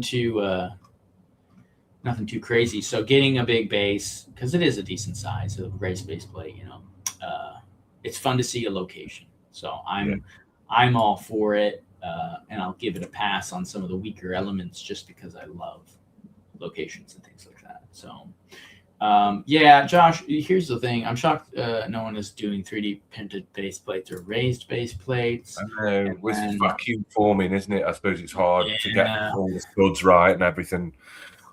Yeah, I've always wondered how long 3D printed stuff lasts. I've just started seeing people talking about how 3D print plastics don't seem to be holding up plus 4 years or so after 4 years. So, see, that's the thing. We didn't have a test frame window for that until now, whereas things that were printed back then, now they're not working so well or whatever. The thing is, they're always innovating and making better. So like, maybe if they had the filament that we now have available 4 years ago, it would still be holding up. Like, I don't know. That's true. I have considered making custom raised base plates and 3D printing them and integrating a system of 3D raised plates for some of the custom things that I've done, or like even creating those to be available to purchase. Because you could do the tablelands in the Wild West. You could do a native village that you could set on top of some cool rock formation. You could do pirates. You could do a pirate cave, a treasure cave with a molded skull over the front. You could build a fort on top. Yeah. Like there's 100 things you could do with 3D printed raised base plates that are compatible with Lego bricks. I'm a little leery about pursuing that, not to mention the amount of time and effort and 3D modeling that would go into that. But it would be crazy. The other option, my dad does a lot of resin molds, poured resin molds. And so I originally was thinking about designing molds that I could make resin, resin molded. Epoxy resin and all that. So epoxy. Yeah. So I don't know, man. It's definitely been swirling around in my brain. It's on the like list of top 10 things to do. It's like number 9 or lower, just because of the amount of other things I'm trying to focus on. But it's definitely like a tantalizing project, out there on the verge of my mind to look into. Does anyone vacuum form these days? I don't see a lot of it. I don't know. We've got one at school where I work. I asked them specifically, I was like, have you got vacuum forming plastic stuff? They were like, yeah. I was like, if I could make a reverse wooden mold of this and then vacuum form one. But the problem is they'd just be like giving me like primary colored, even if it worked, even if you did vacuum form the shape, I'd just get like a blue, yellow. I wonder how they printed these then. So they vacuum formed them and then printed them, right? Maybe they printed it first and then vacuum form. I'm not sure. Because look at that. I mean, the prints are over the edges. I think they must have been printed first, then melted and vacuum formed. Seems like that would work. I don't know. We could speculate all day. Yeah. What does Glatmox says? I feel like this base is the only Spyrius set that actually incorporates elements of spying and espionage. Well, it depends how far you look into all their dishes and stuff that they've got on a lot of the sets. But they're mostly saucers and killer robots. This is fair. That's a fair take. What I know is they would apply the graphics before molding shapes. Just like you said. All right. So the alt builds are not super impressive. I did grab them just. No, I've seen them for this. They're not great, are they? It's not great, which is weird considering the 20-piece build got innovative and crazy, and then the this burp ship's pretty. That's groundbreaking. If not crazy, it's the worst. I get it. It's the best one on the page. I think it's the best one on the page, and I think it's not amazing. I don't like any of these bases. The bottom right-hand base just looks like a rush job. Although I like the way they've used the octagon as a radar. We might see that again shortly, Jason? I like that. I swear to God, I did not see that. I believe you, because some of these things. I just was like, what if I do that? That's so funny, dude. I mean, the base up in the top right is not. That's not too bad. I'm looking at it more. I kind of like that stacked circular thing. Almost looks like an engine core above the door. The burps are at a nice angle. Like this one's okay. It's not better than the original set by any means. Again, there's good ideas like the bottom left one has twin cockpit, so we love a twin cockpit. And then if you look at the rover, it looks like they've used the radars as like a cutting disc as it's going. So that's interesting. There's interesting things in them all, but there's not one that as a complete work that I'm like, they all need a little something added on. I do like whatever's coming out of the pit in the first one or the upper right one too. That almost looks is that a robot or? Like either a mech inside the pit or just a little launch platform for a time. Yeah, there's something going on. I'll get on back of the box builds and have a look at some of these because I'm quite interested. This rock ship is wild. The core of the rock ship, the center of it, if you remove the burps, isn't terrible. I actually like the octagonal cockpit as a main cockpit for ships. I think it's not done that often, and I think it looks pretty cool there. What General Tron said his cousin made a ship disguised as a meteorite. that's actually kind of cool. And that I guess you could kind of say that's what's going on here, which does lean into the spy, the spy tech. So anyway, I just thought I'd pull those up. They're not great, but we do the alt builds and stuff, so we want to take a look at some of this stuff. Let's see. A couple of last things to do. I did like an hour build yesterday for this. It's not the best thing I've ever built by any means, but it's kind of fun. And then I'll pull your mock in. No worries, man. Let's do, yours is gonna dwarf mine in all aspects. So this was my little this is my little addition to the Spyrius universe. Dude. I don't have I guess we could call it like watch, like something like I didn't really name it, but you call it the spy tower watchtower lockup or something, because there is a little jail in the burp here. Brig. But I did integrate the burp because we have some of these in Spyrius. My idea was that he looks through these little almost like microscope goggles or glasses down here, and they're amplified up on top of the tower with the little cups as eyeballs, and then he's like I almost did almost cartoonish ones that come out like bigger and bigger, kind of like and then you see the little eyes looking out at the end of it. But I figured it made sense for Spyrius to have some sort of spy binocular brig. It doesn't sound space. That's great though. Binocular brig is great. And then I added Explorians, because Explorians, there is a poster. Yeah, I'll answer this question here. Was Spyrius and Explorians ever overlapping arrow-wise? I believe it was. There was a poster of an Explorian ship shooting a Spyrius robot in one of their magazines. It's not a physical, it's like a drawn cartoon. But the last the last Spyrius set to come out was in 1980 or 1998, which I do think overlaps. What is it? Explorians? I think. Oh yeah. Explorians 97, wasn't it? And then the other one, the little polybag overlaps. So it was technically an overlap, yeah. Yeah. How much more was made of it, I'm not sure, but there was technically an overlap. So 96. 96 is Explorians. Just pulled them up. So 96 is Explorians. So we got the value pack we looked at with the catapult earlier. We got the space jet re-release. So at least two of the Spyrius sets overlap with release-wise. And there is actually lore where it shows them kind of engaging with each other. So that's why I put that one in here. It may have been more accurate to show them with a Unitron, though. For sure. Yeah. So, so it was just fun. It was fun to design this little. Actually, I kind of like my Explorians build here better than the Spyrius build, just because I like doing the one wheel in the back and the two in front kind of thing. It's great. I like the radar on the hinge. Yeah, it's kind of a combo of Explorians tech and UFO tech. They kind of had similar vehicles. And stuff, so. Anyway, this was just a quick hour build. It was nothing crazy, just a quick digital. It's really cool. There's that rare lattice piece that I'm jealous of.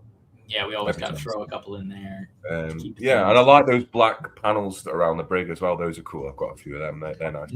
Always nice to use them. In fact, I use those on mine that you'll see in a minute instead of the octagonal ones, just for a change up, really.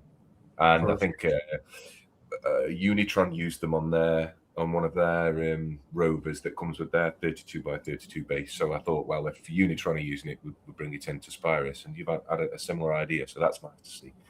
All in all, I think the idea behind this one is fantastic. I think the purpose for this probably beats out on mine a little bit. So no, definitely doesn't beat yours. But we're going to pull that up in a second. You can add that actually now, Jim. The bars are trans blue, which I considered. You can't really see. It's a POV ray render, so you can't really see that they're trans blue. But the original idea was, that they would be like blue laser bars. So that is, you're on the right track, Crusader, for sure. I like the mock. Fun to have a little jail in there. Yeah, it just kind of reminded me of like those old pirate sets where they'd have a little jail built into like a little rock, something like that. So, Kartoski and the Spyrian droid need to have a bot battle. Yeah. Well, I think speaking of stolen tech, I would say Spyrian's definitely reverse engineered that tech and made themselves an android.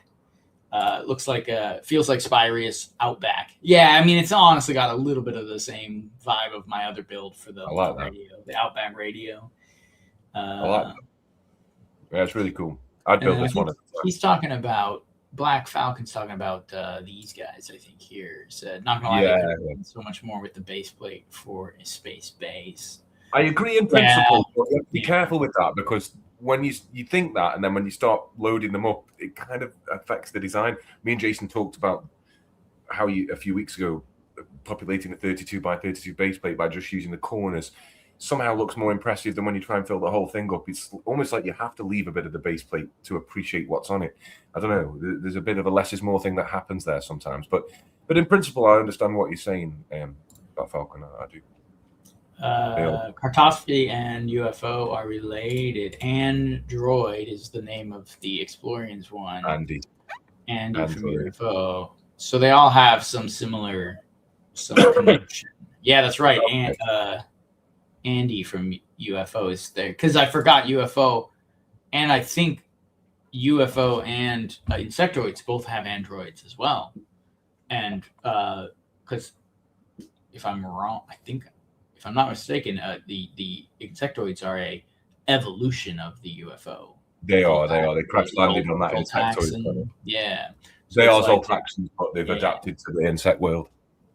Yeah. So some lore relating to Spyrius, Explorians, and UFO droids. Okay, cool. I need to get on that. We'll pull some in when we do Explorians if we can. So. All right, so that's my little mock. Nothing too crazy, but I thought I'd at least contribute to we try to bring in some sort of creativity and some sort of nod to what you can build to expand some of these themes we look at. So that's what we wanted to do. Now, I like what we got going on with you, Jim. Check out this thing. This is cool. Yes, apologies for the non-landscape orientation. It's just because it's an Instagram ready. No, it's all good. You can see everything. So obviously, this is a 16 by 32 base. I'm quite into making bases on this for all Pirates Castle and Space at the moment. I'm quite into the 16 by 32. And if you build up on them quite a lot, it also helps to keep your shelf space when you're making them in real life. So with this one, instead of a great big canopy, I quite like those blue quarter canopies that come future on. So I've made that there in the corner. That's obviously the cockpit that controls that crane, which is the rack and pinion section from Mtron's Megacore Magnetizer. But you can also find it in the Message Interceptor base from Blacktron 1. And that is just collecting these data boxes with all of the stolen records, and it's doing them via magnet. Whether or not this is from Mtron, I mean, they had magnets on the big robot, so it's canon. There's a little landing strip at the top there for that craft to land on, which is weirdly snow speedery, and I didn't mean for it to be snow speedery. What else is notable? So the plating-wise, the cargo bit does slide along that ramp. Maybe there'll be another rover coming in my wave that shows the other part of that, and it's basically a lab. I've uploaded another picture so you can see the back. The bit I really like is this roof bit on the right, which does have to come in black but trans blue. I'm not sure whether it's from Rescue or something. I'm not sure, but that adds roof. And then here's a POV ray of what's going on at the back. So there's a couple of little offices in there with control centers in there. You can get through the middle into quarter. This, K2 film says it look like a lab. It is kind of got this space lab vibe. This could work really well either cozying up next to the this one here, or you could build a part 2 of this pretty easily and make well, maybe that's in the works. Who knows? Yeah, so that'd be cool because this could definitely be expanded upon. I think you've got a really nice setup here. So I like that. I do like the slider you talked about in front here with the boxes on it, moving the tech back and forth. That canopy is. Oh, sorry. Sorry, what? Go ahead. No, go ahead with the canopy. Oh, the canopy, the piece you were talking about, is from like a city set. I don't know what it's from, but I do like it. I used it on. I think I used it on the Skeletron stuff. Yes, yeah. At least one of them on there, so I like it a lot. I like this cool. Also. Is this a transparent blue hatch over? Yeah, just to fill in that corner. When I build mocks, I think. I'll try and build the bits that I know I've got in my collection, and I know I've got loads of them. So, because I'll normally want to build them at some point. I just this is one of those where I started building and just wanted a bit of a spy bunker, K2 proper spy base. Yeah, that's kind of what I was going for. My favorite bit's the radar on the right hand side. Actually, one thing I've noticed I like that the hoses on there look really good. Yeah, before we wrap up, one thing I've noticed about POV ray renders is that when it renders the magnets, it leaves them white. I don't know if anyone else has found that, or whether it's just I've got the settings wrong. I'm not sure if anyone wants to shed light on that. I mean, POV ray is a very interesting tech.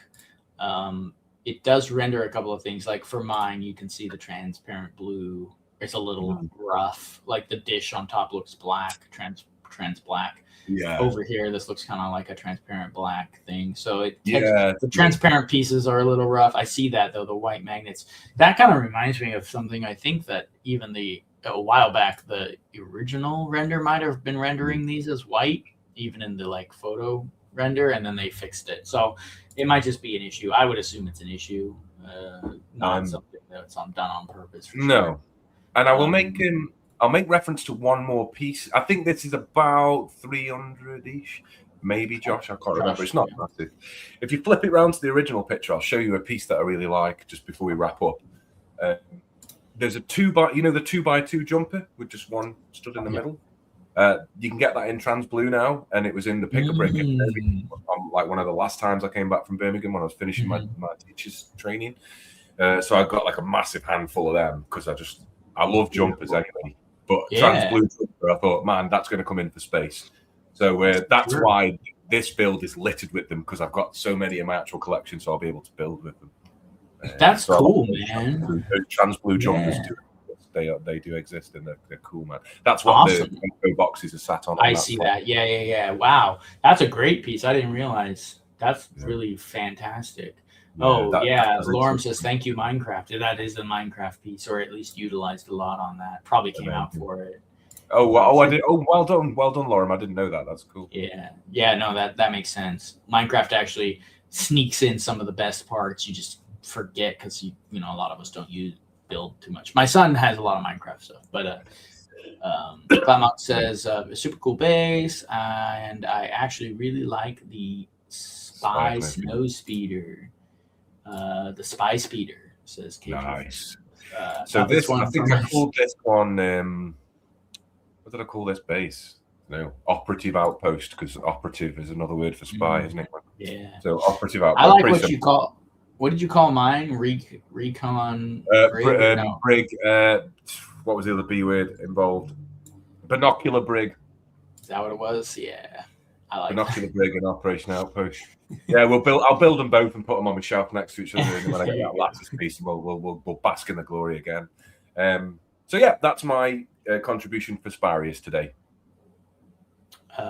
It's great, man. And I also like the close up of the little droid up in front here. It's fun. Yeah, I do that on all my posts at the moment. Just I see that. I've been doing it. I did it a lot on some of mine. I don't do it as much. You do it better than me. You do the opposite faction, looking in on the spying behind rocks. Yeah. Well, I'm just starting to enter into editing, uploading builds with backgrounds. This is something I have never done. If you look down my stream on Instagram, you'll see just plain backgrounds, because I'm not very good at graphic design. I'm a musician.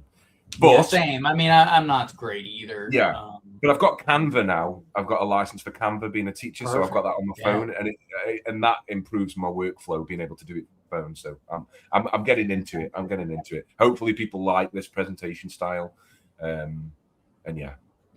All right. Yeah. No, I like it. Let's read this last comment from Chris. Chris Jones says it's a great market. As a kid, he would definitely have wanted it on a 32 by 32 so that you could stand minifigures around the outside, and that would also look really cool. And it did cross my mind, but time constraints, etc., I just stuck to 16 by 32. Josh is a professional graphic designer and still doesn't do it, so I feel a bit less. I feel a bit more vindicated there, Josh. Thank you for that. Yeah, this does feel like it's hidden on an asteroid. All of Spyrius kind of feels like it's probably in an asteroid belt. Yeah, all right, we're gonna wrap it up here real quick. Again, we got memberships open now. We can do this. We've got hand-drawn emojis you could drop in the chat. The favorite being the elephant from Fabuland. We got stairs, just in case you get the tickle of the tism there. You can throw that stair emoji up there. And then, of course, we have the yellow castle, just because we all like castles. And these are all like drawn by me, as well as the badges, months and years membership badges, all hand drawn as well. And you can get those next to your name if you become a member. We got 3 members. We're going to add them down here. R&B, welcome to the Rivermen. We have Glatmox, welcome to the Rivermen. And Black Falcon, Micah, welcome to the Rivermen.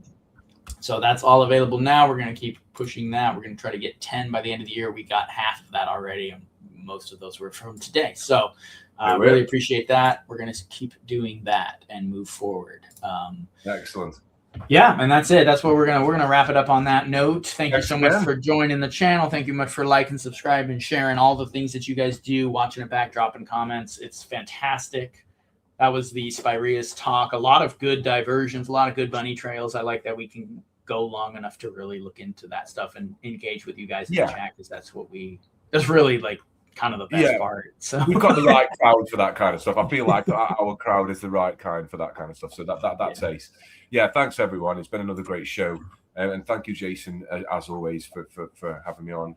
I really appreciate it. Hopefully everyone has a really good week. I'm going to go and make tea for the family now. We're having fajitas, so I'm going to get my Mexican on now and do that whole thing. So fantastic. It's been a great show. I enjoyed mocking for it too. Yeah, thanks for sharing your mock. Thanks for joining in, all the opinions and all the things that you add to the show. We really appreciate you, Jim, and it's been great. So you guys have a great Monday. Have a great week. Have a great evening, and hope to see you guys next week. See you later, everyone.